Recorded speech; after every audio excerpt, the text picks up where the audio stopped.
All right, good morning. I'm not sure we need this, so I'll try to stay away from it. My name is Chad Aldis. I want to thank you for coming this morning. I'm with the Thomas B. Fordham Institute. I know there are many places you could be. I know it was cold and dark. I know some people drove down from Northeast Ohio, including Cleveland this morning, to be with us, so thank you for your extraordinary effort. This is a busy time of year. Lame duck going on, House education starting at 9:30, Senate at 10. I definitely know that your interests will be divided, but I think this is a very important study. Fordham, as you know, most of you probably know, has long been a supporter of private school choice and vouchers because we believe they can empower families to find the best fit for their children. However, last year, or actually this year, but early in the year, in January, there was a lawsuit filed that made some very serious allegations that, if true, would give us pause. Because at the end of the day, we want all of our education systems, all of our education to work well together, that all kids get opportunities and no one is hurt or caused damage by it. So when that came out, we gave it some thought and we thought, you know what, let's dig in, let's get some data, let's try to figure out if there's a there. And so it didn't match up, we know, with a lot of the anecdotes we heard about the program, but anecdotes are just that. So we went to one of Ohio's best researchers, Professor Stéphane Lavertu, who's here with us this morning, from, I'll say the Ohio State University, I usually don't, from the Ohio State University, to look under the hood, to dig in, and to see what the data says about the EdChoice program. So that's why we're here today. You don't need to hear from me. I'm going to turn it over to Professor Lavertu. The show today will be, he'll have 20-25 minutes to give a presentation, walk you through the data. This is dense. There's lots of data in it. You've got a report there, so please feel free to peruse while you're looking at his slides. After that, I've got some questions prepared for Professor Lavertu and our other panelist, Rabbi Yitz from School Choice Ohio. But I'll also turn it over to you. So I'll ask a couple questions to get them going. I have got more questions if you want to listen to me ask more. Otherwise, there'll be an opportunity for all of you to ask questions as well. So without further ado, Professor Lavertu. Thanks, Jim. Thank you. Thank you. I'll just make sure to not go this way. I have to stay put because if I don't stay in front of the mic, I guess the video doesn't get the audio. So I'm Stéphane Lavertu. You can call me Stéphane or anything close to that. Chad gets closer to the French pronunciation. I appreciate the effort. That's great. The other gentleman underneath me, J.J. Gregg, sitting over there, is my doctoral student. He spent many years teaching and as an administrator in both private and public schools. So I want to thank him for his efforts on this. You see the title. This is about trying to figure out the impact of EdChoice on school districts in terms of enrollment, achievement, revenue, all that sort of thing. And as Chad said, it is very dense. There's a lot to get through, but I want to get through a lot of details for you because I want to be really transparent so that you understand why I did what I did and why you should believe what I did. So bear with me. So first I'll talk about EdChoice, just get some basics down, terminology mostly so that we're on the same page the rest of the talk. The next piece is longer than I would usually allocate to this, but it's about talking about theoretically what potential impacts would EdChoice have on school districts.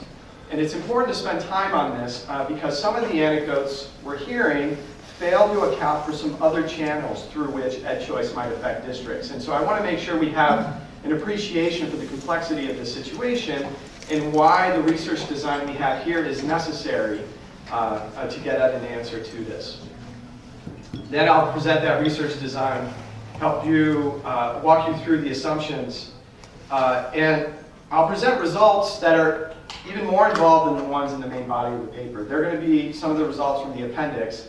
And again, it's to be as transparent as possible with regard to what assumptions hold and what assumptions do not hold. And assumptions are key to the validity of academic studies like this or policy evaluations. And then I'll exit with some take-home points. So this is going to took me 25 minutes, 28 minutes yesterday. I'm going to rush through it so it takes a little less. EdChoice refers to the Educational Choice Scholarship Program. It's the largest voucher program. That's what the scholarship means. It's a voucher. It's the largest voucher program in Ohio.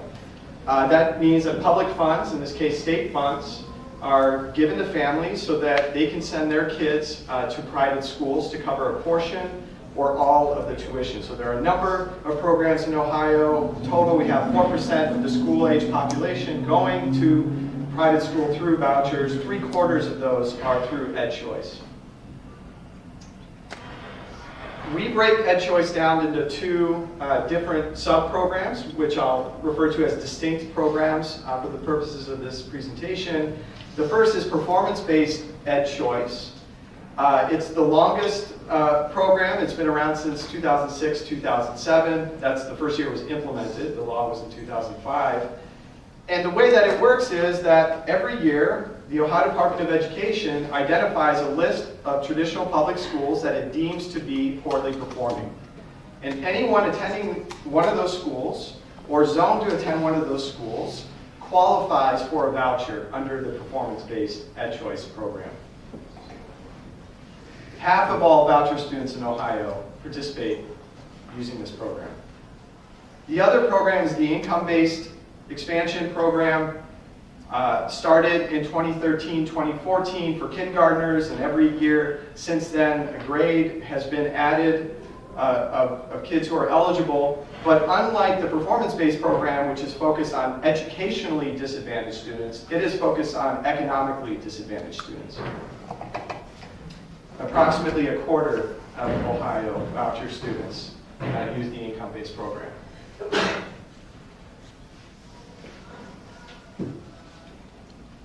So potential impacts. This is that theoretical section I told you about. I'm going to start with the anecdotes and then move on to some other causal mechanisms. So what's the impact on districts of having students eligible for these programs? That's what we're concerned about. We're concerned about evaluating the policies, the fact that they even exist. Critics usually are those who present the anecdotes on this, for the reasons Chad mentioned. Make a number of claims about what districts lose. That's what people are fundamentally concerned about here. And I put lose in quotation marks because we're going to struggle in defining this, and I'm going to walk you through my thinking on it, at least. One thing that districts lose, according to these stories, are students who elect to participate in the program instead of attending their traditional school district. What do they lose? They lose revenue that the state would have sent to the district, but now some of that revenue needs to go follow the student to the private school that they've chosen to attend, that their family's chosen to attend. So one claim is a loss of revenue tied to the loss of students. Another claim is that the loss of students is not random, I guess you would say. There are certain racial or ethnic characteristics that are associated with using these programs. So the anecdote is that because white students disproportionately take advantage of this program, students in the districts become increasingly non-white. In other words, segregated. In the report, we have a number of measures of segregation. We won't get into those, but it also has to do with the distribution of students across schools and whether particular types of students are concentrated in certain district schools. So it's not just district-wide. Another part of the story is that these districts lose students who are relatively high-achieving, relatively advantaged, because their parents are savvier and to take advantage of these programs. And as a result, the students who stay in district schools will be lower achieving, maybe more difficult to educate, and maybe won't benefit from the social capital that those more advantaged students might have. And down the line, the argument is that all three of these points lead to the lower quality of traditional district school. So that's the story that we hear out there, and it sounds plausible when you think about how vouchers work and how parents do what's best for their kids. This implies a very simple analysis to get at the impact of EdChoice. The analysis is just count the number of lost students per district.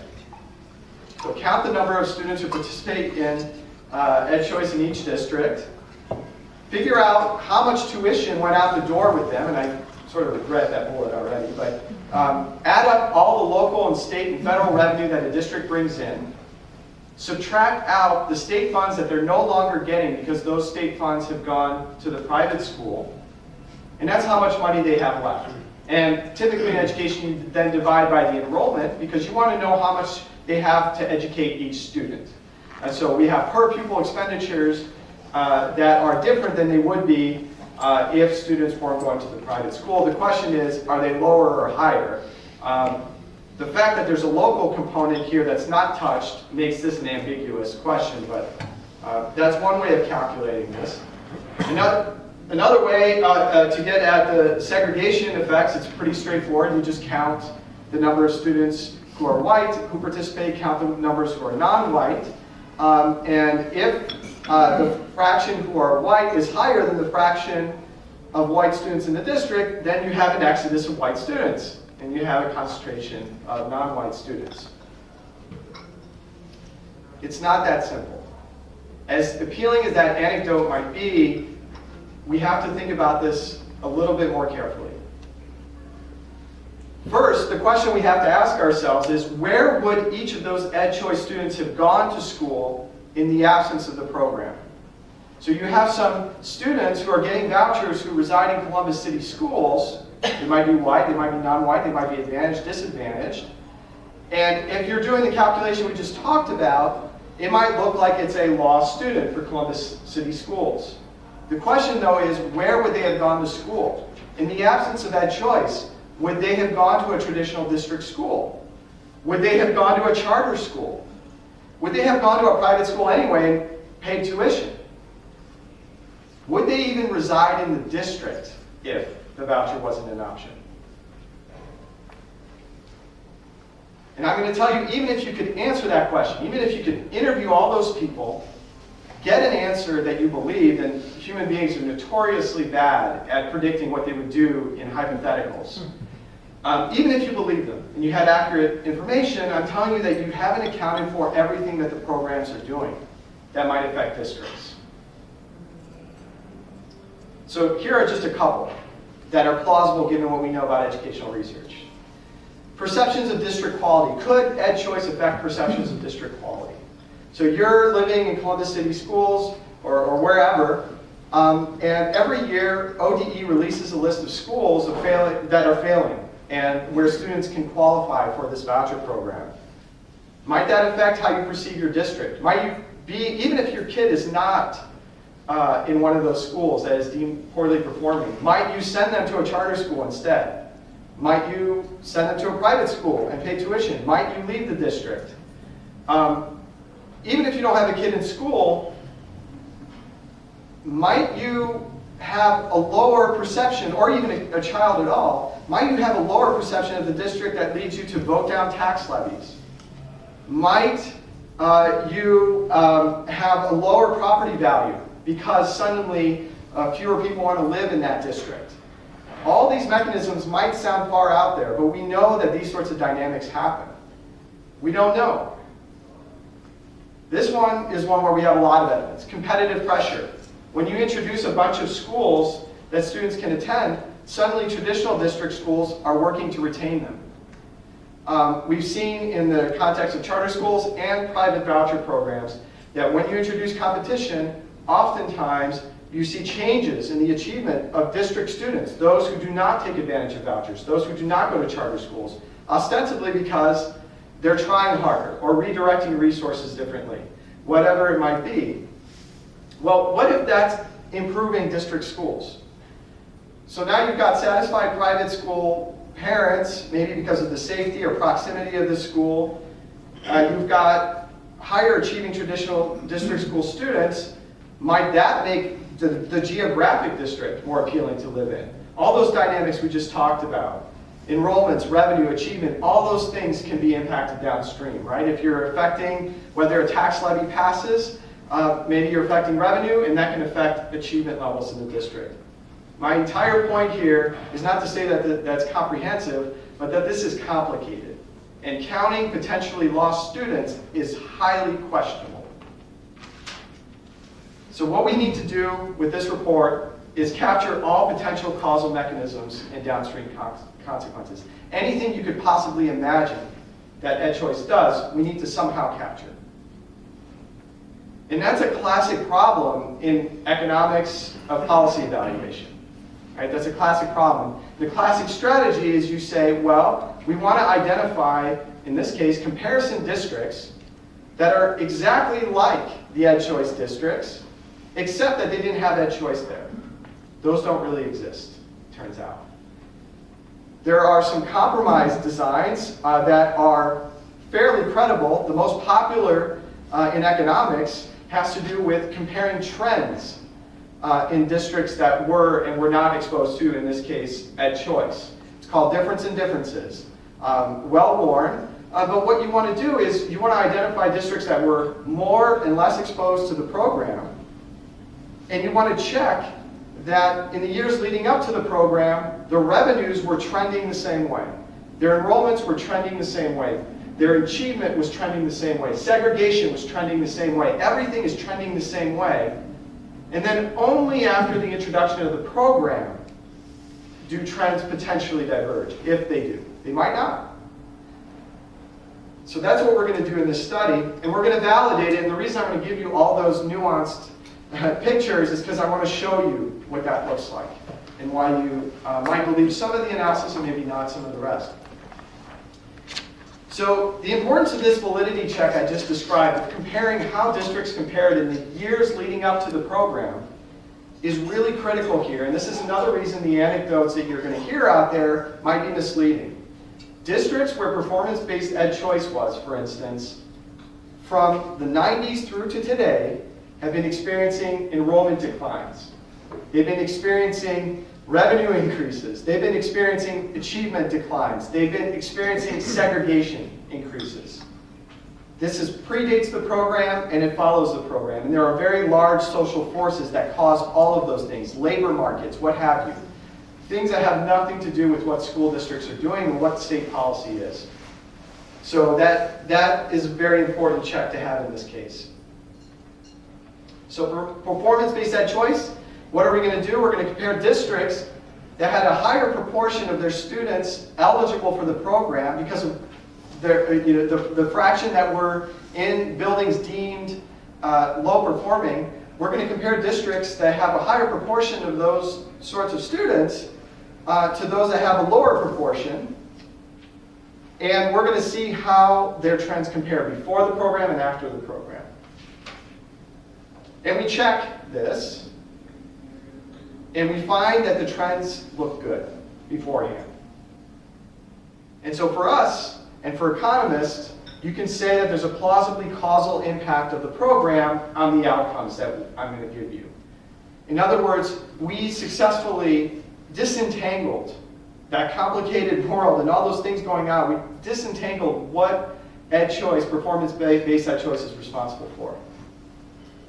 The income-based program, we tried something similar. Compare districts that have higher rates of eligible students based on their poverty rates and lower rates of eligible students. Again, we tried to compare those trends before and after. We couldn't confirm that the design worked, which is unfortunate. But we can be transparent about that, and we can talk about what that means, and we'll do that. It's a suggestive analysis. Okay, so now I'm going to walk you through some of those pictures. And we'll start, performance-based EdChoice is what we're going to emphasize because it's the most credible estimate, it's the biggest program, and then we'll conclude with income-based EdChoice. Don't worry about interpreting the scales, you probably won't even be able to see them. Don't worry about the numbers or anything like that. Worry about the patterns that you're seeing. What we want is that middle line, that's year 0. That's the year the program was implemented. Anything before that is year -1, year -2, year -3. So we're going back to 1999 for year -6 or something like that. And what we want is no difference between high and low enrollment or exposure rate districts in the years before the program. And the way that we know that is if the bar from the estimate crosses the x-axis, and I know lots of geometry here, but you'll see what I mean.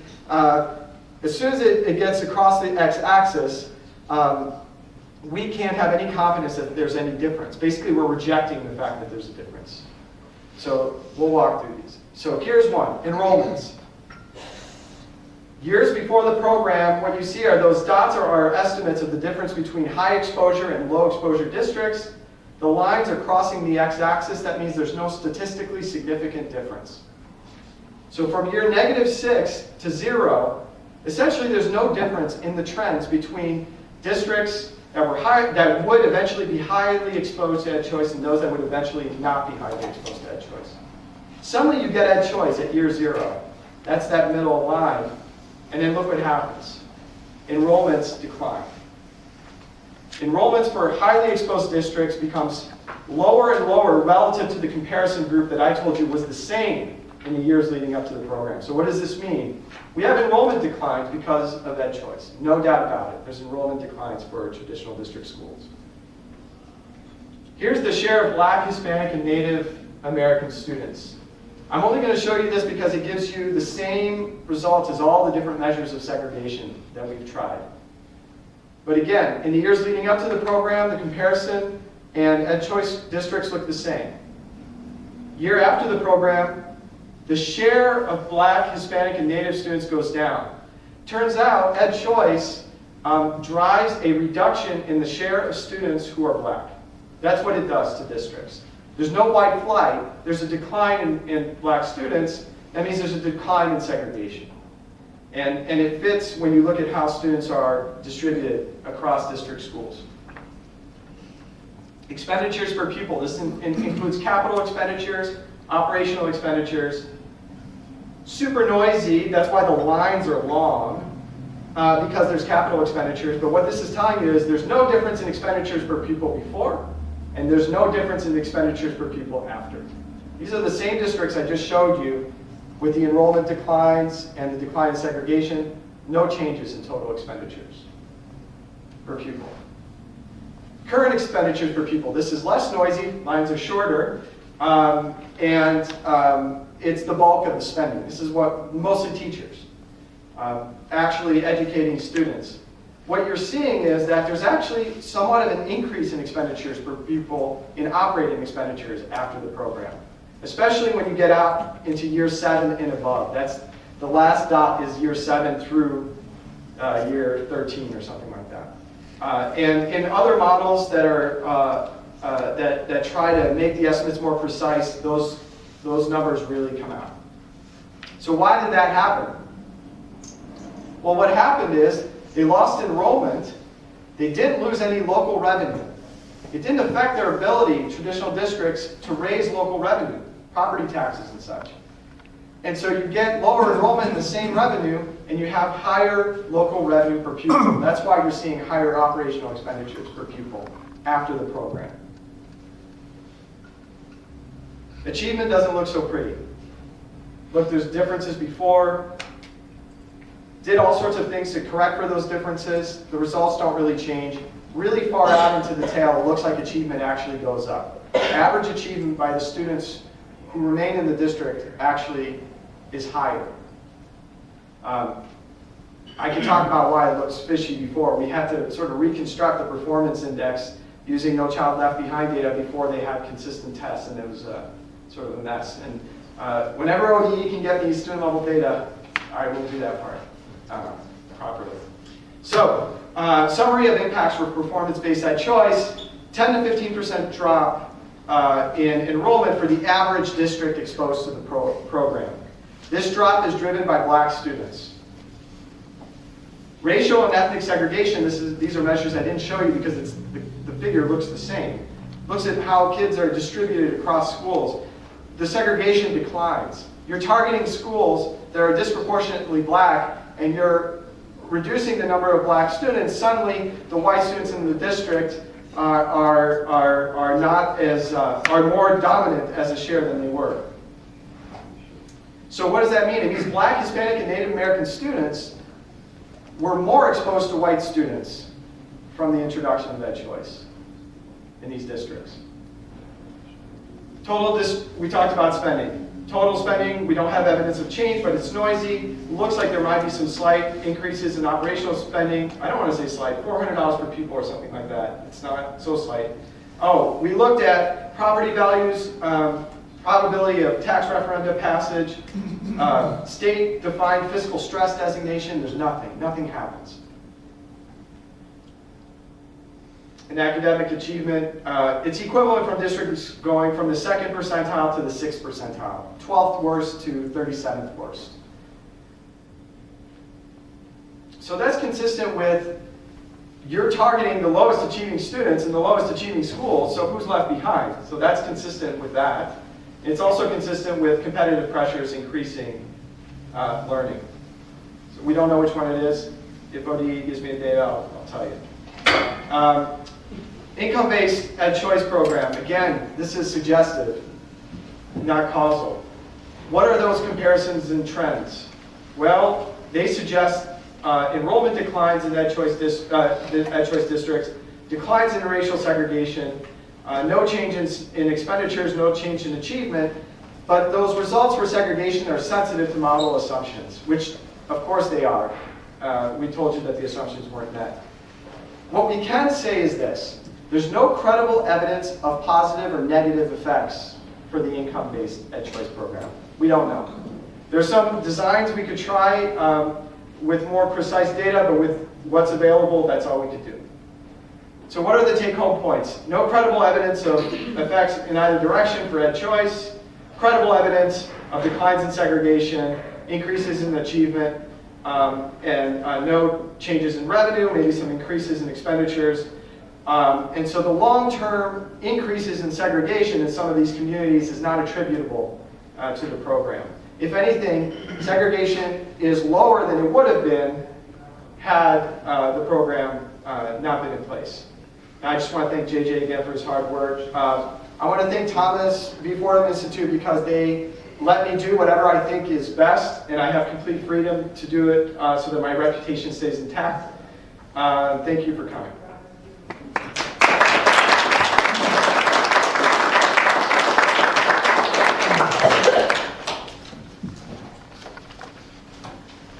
Thank you. So I forgot to mention, there's a slip in the back you can sign, and it will give you 3 hours of continuing education credit in economics. Okay, so there's not a slip in the back, but thank you for that. As I said at the beginning, we wanted to hire someone and get someone who would really look into the data, and you'll have a chance to ask questions in just a couple minutes. I'll kick us off and ask both Yitz and I think that's on the side. On the bottom, push and hold on the bottom. The light comes on. Oh, just hold it till. Yep. There we go.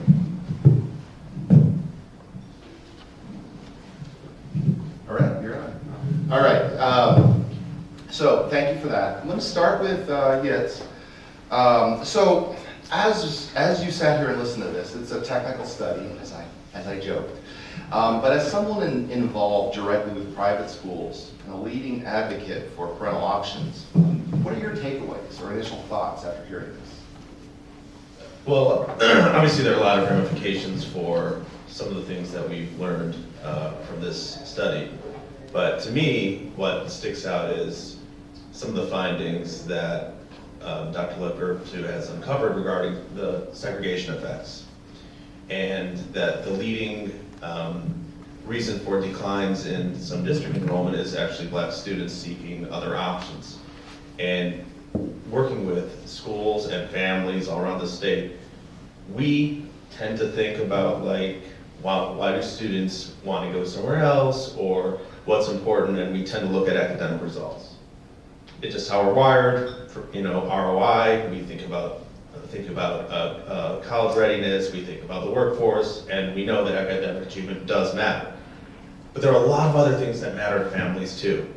Safety, sports, religion, Latin. I mean, parents have all kinds of reasons for looking for other options, and to me, like, I know that the study doesn't technically confirm that, but it sort of speaks to that dynamic that's going on under the surface, that I think that these findings sort of hint to. Right. So I'm not going to ask all softball questions. This is for Professor Lavertu.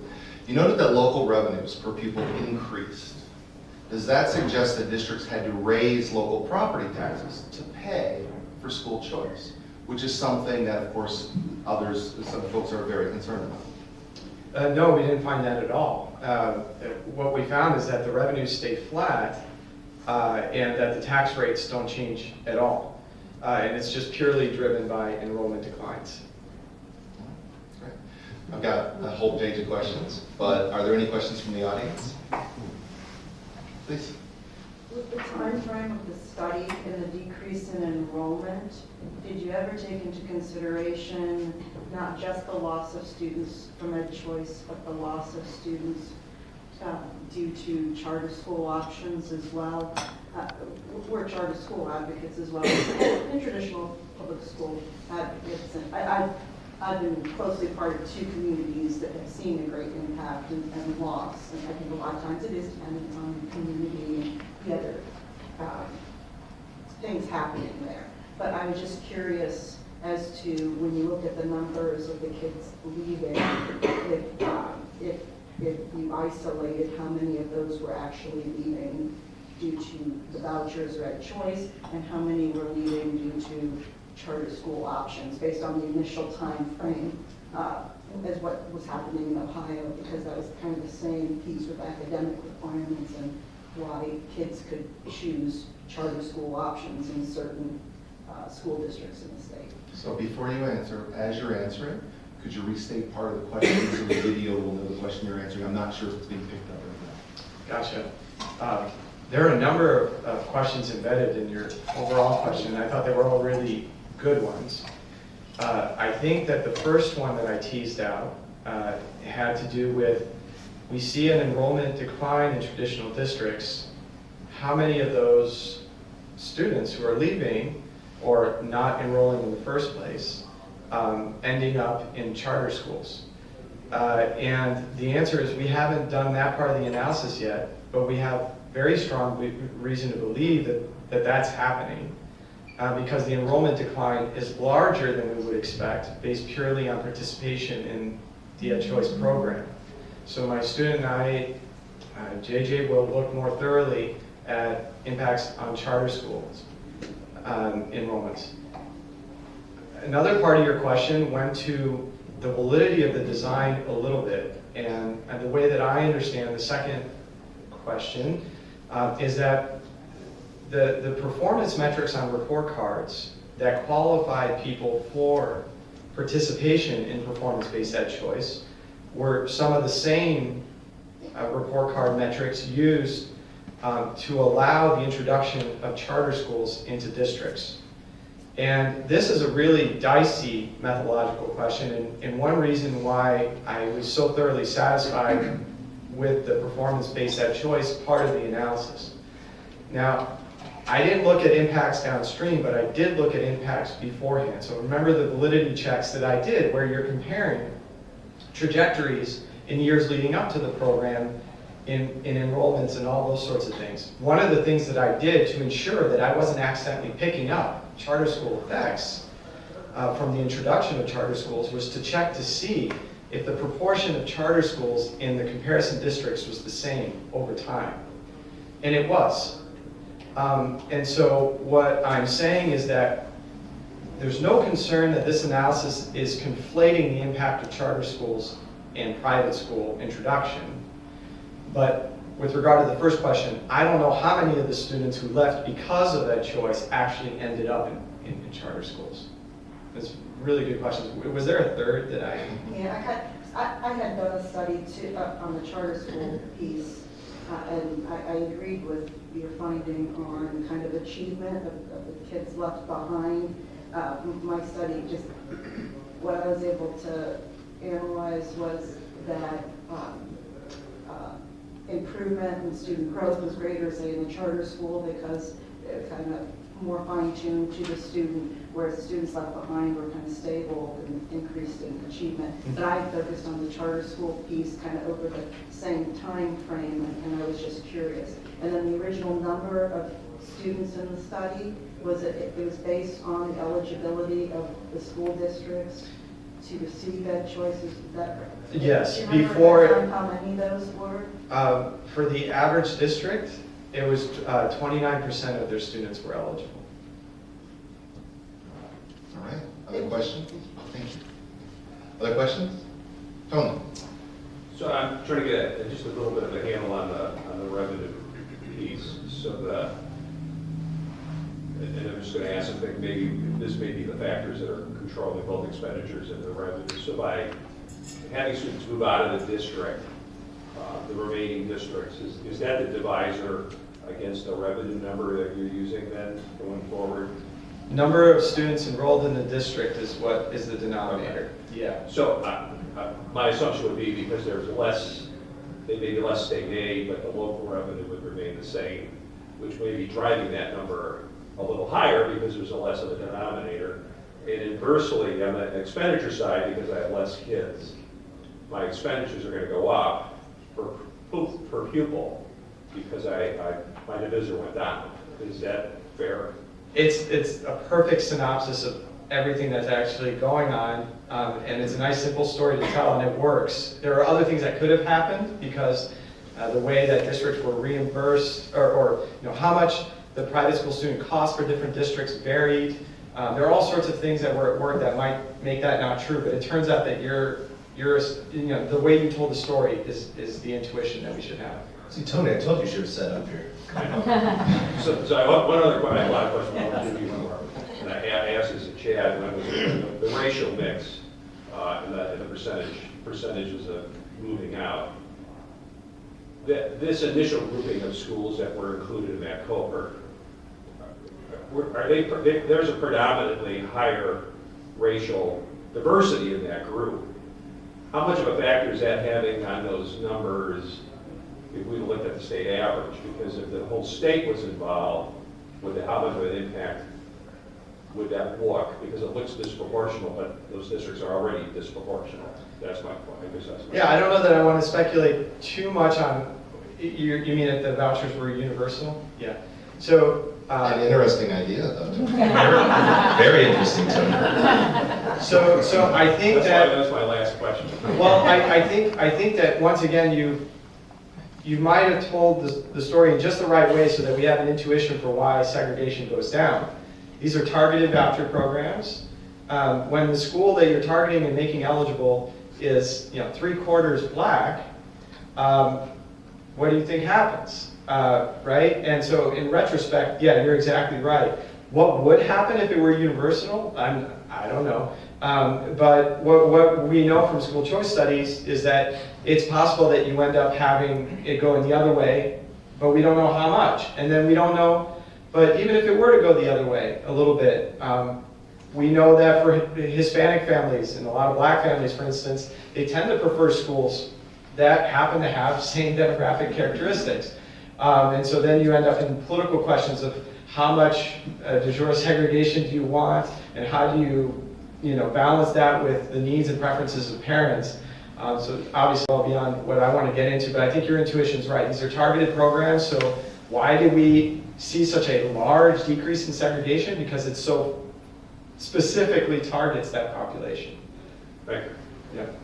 All right, other questions? All right, I'll ask one. This one's for Yitz. And I teased it out in my introductory remarks. Early this year, there was a lawsuit filed claiming EdChoice was unconstitutional. How do you think this research impacts that claim and the allegations made? So that's a really good question. First of all, I'm not an attorney. Just want to put that out there. There was a lawsuit that was filed, I don't remember, a year ago or so. They had about 100 school districts were part of it, paying dues, or however that works. I think that the main claim that they were trying to tease out, I think that is sort of legally questionable, is not related to this study. But they do raise a number of, honestly, as advocates, of claims that we were sort of concerned about. Like, well, what if they're right? What if this program does cause segregation or leads to massive disinvestment financially in impacted school districts? That's not I think, an end result that any of us would like to see. And so, turns out that those things were just claims, right? The data says that that is not true. And so, I don't know if they should go and amend their complaint, but you know, but those concerns about potential civil rights violations, all kinds of things like that, this is the only study looking at these types of impacts, and the fact that it's not true means that either those claims and the people making those claims are either incompetent or lying. And that's something we would like legislators and judges to know about, for sure. All right. Other questions, please? Kind of a follow-up on that then, maybe for both of you, is there a plan to have the study like further journal published, peer reviewed, and then like made available to the state for their defense in the lawsuit? Thank you for the question. I'll let Professor Lavertu handle the publication aspects of it, and then I'll answer the other part. Do you want to answer the other? Okay, I'll start with the other part. The study has been made available to public officials across the state and to the media. I mean, well, look, we think this is a very important public policy issue. We wanted to raise it. We wanted to explore the issue. We wanted to hopefully shine a light on some additional details. And you know, at the end of the day, there'll be information, I'm sure, from both sides, and that's the way it should work. And we'll weigh the data and the research against each other, and we'll see sort of what wins the day. And we hope courts look at data like this, because we think it's a really high quality research design. Yeah, in general, anything I do or JJ does with me is, you just email me and I'll send you my code. All the data for this report's publicly available. If someone wants to replicate what I've done, I invite them to. I don't want to make any mistakes. I don't think I have. We're completely transparent about these sorts of things, so there's no big deal there. We are going to dig into some other questions that, the report's out, and we'll probably put those on the website, and I'm sure JJ wants to publish them. That's what we do. We put things out there. Yeah, so if you need anything, just email me. I'll get it to you. Do you anticipate this will be one, or at least some form of this would be in a journal of some type, or? Yeah, it just takes a long time for that. Fingers crossed. Yeah. 12 years from now. All right. This one, any other questions? Please, Dan. Well, Professor, I have, in light of all the discussion around segregation, it leads me to ask, did you do any research or any insights into the schools where the kids are going? And I ask that in light of the fact, as I sit here thinking about your very interesting comments, I'm chairman of an inner city private school in the west side of Cincinnati, Price Hill, in which the kids, we now have a few hundred kids, and it's essentially even between blacks, Hispanics, and whites. So I don't know whether you had an opportunity or whether that was even a part of your focus in the research. I really appreciate this question. It's something that I've wanted to be a focus for a long time. I've struggled to get the data that I need to do that. But I think it's really important that we need to consider the educational system as a whole, not just traditional districts, but also the private schools and the charter schools. And you can imagine that when you give a voucher to a low-income kid, that when they end up in a private school, they're going to be exposed to students that they otherwise would never have been exposed to. And this is not even, the traditional districts is half the story, maybe you can say, but it's not the other half. Recently, ODE agreed to give me data to help me do that part. The data are sparse and they're weak. For early years, we don't even have racial data for some early years for private schools in Ohio. But JJ and I are going to come up with ways of getting around that, and that is our ultimate goal, is to do just what you said. Other questions? Please. In the topic of kind of segregation, did you look at, or are you considering looking at special education populations as they changed with the introduction of EdChoice performance-based, and whether or not those students are getting the opportunity to actually utilize it, because private schools aren't required to serve those students? I don't know if it's showing an increased population of them in the public schools because they aren't getting the opportunities, or the converse, maybe they're getting lots of opportunities available? Yeah, it's not in this study. Again, there are limited time, limited resources, tried to focus on the questions that appeared in the lawsuit to some extent because we needed to get something done. But that's something worth looking at. Yeah, that's absolutely worth. Yeah, it's a good comment. Well, and yeah, I think any analysis of that would also have to include the John Peterson Scholarship for students with special needs and the Autism Scholarship, because of course all of these are going to work together. It would be, yeah, I mean, so the EdChoice might not have an impact, but those programs might. All right, other questions? Please. I think the answer is probably sort of the same, but in the academics, one thing that could happen is that instructional approaches will change. So, and that's one of the big ones we hope. Kids move out, perform better there, back in the original district, they change how they're doing things. I'm taking it, you probably haven't been able to look at that, but. No, but we'd love to. All right. So the improvement that we see in districts, some people will look at this and say, you know, they went from the 2nd to the 6th percentile. That's pretty small. So does that surprise you, or any reflection on, you know, what kind of difference that makes in terms of the improvement that appeared to occur in traditional public schools? Either of you can answer. So, can you repeat the question? Yeah. Isn't the improvement in districts really small? You know, the studies found some academic achievement improvements. Movement from the 2nd to the 6th percentile might not make a lot of people go, wow. Yeah, I mean, I think that, again, and you know, the professor can talk about the significance of going from 2% to 6%. That's really more of an academic question to talk about how significant that is. But I think, you know, advocates of private school choice programs and school choice in general, you know, we do have a belief, and at least on a very small level, it seems that this is happening, that the competitive effects will actually improve achievement within the impacted public schools, right? And I think that's important. What's most important, though, is that they certainly don't experience declines. That would be a very big concern. And so what you have is you've given agency and school choice and access to private institutions to thousands, hundreds of thousands of students that would not have had that option otherwise. And at the same time, at least not impacting the public schools from which they came from negatively, in fact, slightly positively. Like, that to me is a big, big policy win. Other questions from the audience? Come on, Greg, you know you have a question. Well, let me keep thinking. All right, I will ask another question, and then we'll wrap up if there aren't any other questions. So, all right, this one will be for, let's see.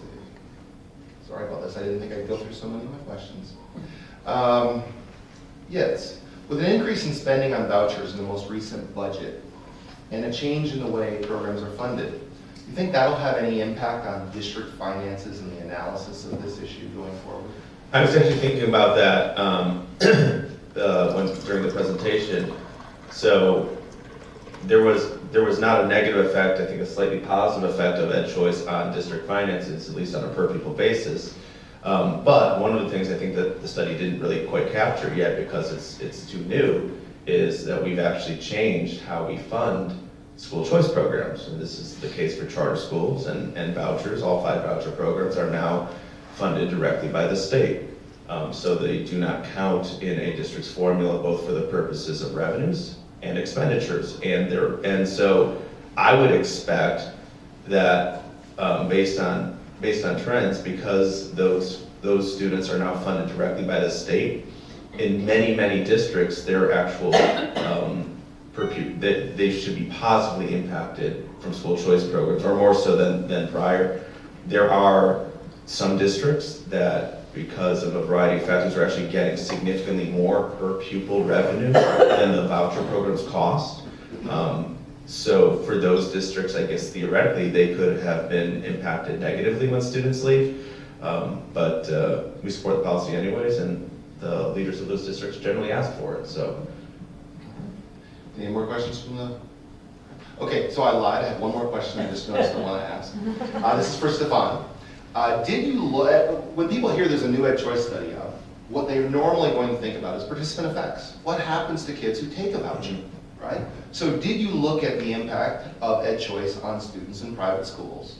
Of course, I know the answer, but I wanted to say it. Why not? And what do we know about those effects? Well, if you mean, did we look at the impact on students in private schools in total, whether or not they participate in the voucher program but are in private schools, there's just no way of doing that because we don't have data in Ohio that allows us to look at achievement in private schools, which is a problem, I think, for me at least.